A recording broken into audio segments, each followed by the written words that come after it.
Welcome to think tank library. यहां हम सबसे मुश्किल टॉपिक्स को भी आसान और मजेदार तरीके से समझाते हैं।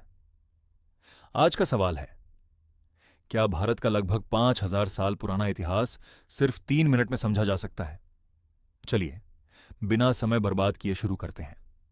सबसे पहले चलते हैं लगभग 2600 ईसा पूर्व, जहां जन्म हुआ सिंधु घाटी सभ्यता का।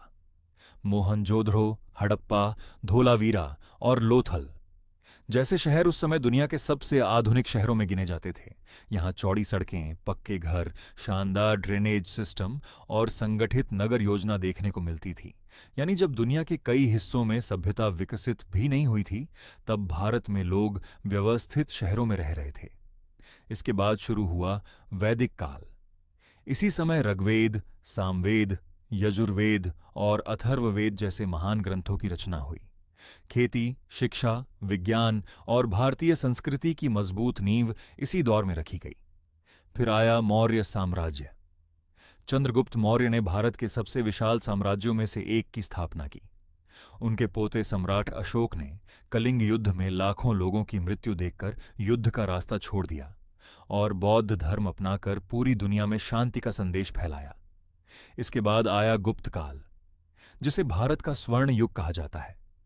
इस समय विज्ञान, गणित, साहित्य और कला ने नई ऊंचाइयां छुईं।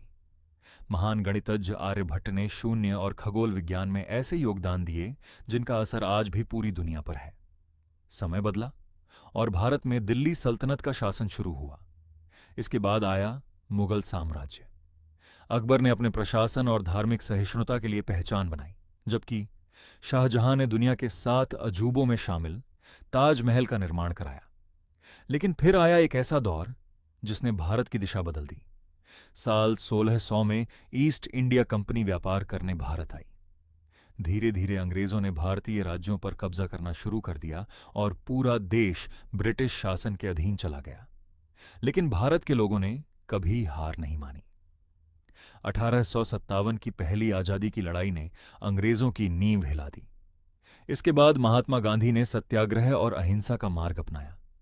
भगत सिंह, चंद्रशेखर आजाद, सुभाष चंद्र बोस, रानी लक्ष्मीबाई और लाखों स्वतंत्रता सेनानियों ने अपने प्राणों की आहुति देकर आजादी की लड़ाई को नई ताकत दी। आखिरकार 15 अगस्त 1947 को भारत अंग्रेजों की गुलामी से आजाद हुआ और इसी दिन हमारे देश ने स्वतंत्र राष्ट्र के रूप में एक नई शुरुआत की। तो दोस्तों, ये था भारत के लगभग 5,000 साल के इतिहास का सफर, सिर्फ 3 मिनट में। अगर आपको ऐसी नॉलेज, हिस्ट्री और अमेजिंग फैक्ट्स वाली वीडियो पसंद आती हैं तो वीडियो को लाइक ज़रूर करें, अपने दोस्तों के साथ शेयर करें और थिंक टैंक लाइब्रेरी को सब्सक्राइब करना बिल्कुल मत भूलिए। मैं मिलता हूं आपसे अगली वीडियो में एक और शानदार और रोचक टॉपिक के साथ। तब तक के लिए धन्यवाद। जय हिंद।